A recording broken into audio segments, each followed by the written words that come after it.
You got me some, thanks. So anyway, this is the part I wanted to tell you about. Here it is.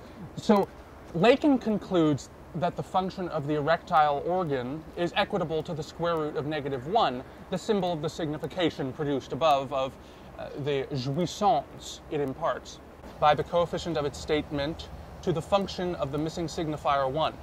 Yes. And I suppose what I take exception to is how he utterly ignores the very phallocentricity which he claims to denounce. Oh, yes. How many have been misled through the failure to systematize dialects properly? Oh, Lacan makes a point, but sadly he's prematurely circumcised it. Exactly. The very foundations of Western thought which he claims to denounce never appear. We have no understanding of Even when he considers the panopticon, he doesn't account for what Freud calls the Oedipus complex. Right, exactly. Well, of course you know. The notion that men are born with the subconscious impulse to slay and supplant their father, claim and bed their mother. I know what it is. Oh, it's a theme recurring throughout Freud's oeuvre. I'm surprised you haven't heard of it.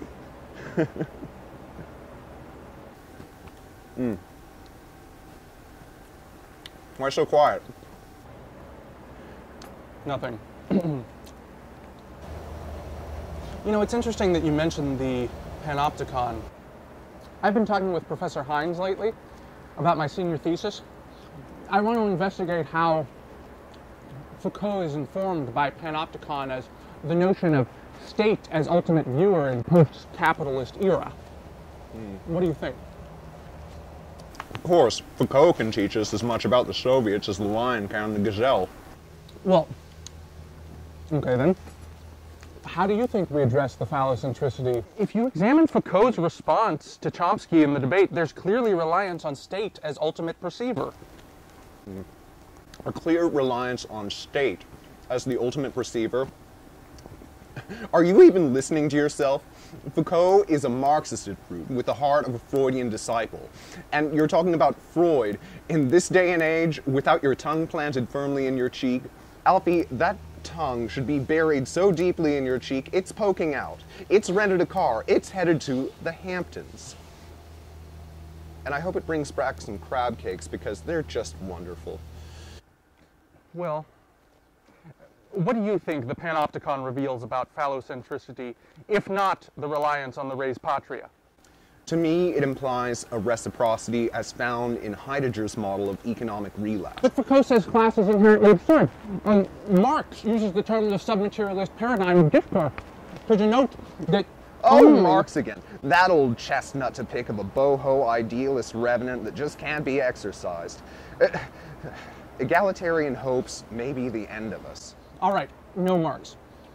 But then, aren't we to consider Le Fournier's suggestion that we have to choose between Debordist situationism and submaterialist paradigms?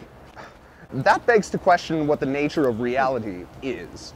And frankly, I don't get paid enough to parse with ontology. Of course. The nature of the discourse has changed. The perspective we took 1 century ago is no longer valid. Just take a look at what the late postmodernists have been up to. You mean in terms of the applicable performativity of tonic theory? With regard to the discourse, yes. You've always had a soft spot for discourse, Herschel, at heart.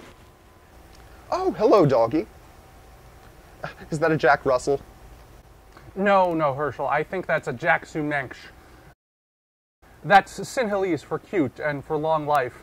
And Schopenhauer would have said, it is better to not live than to live the unexamined life. Alfie, you're going places in this world. Oh, thank you, Herschel. You've already been there.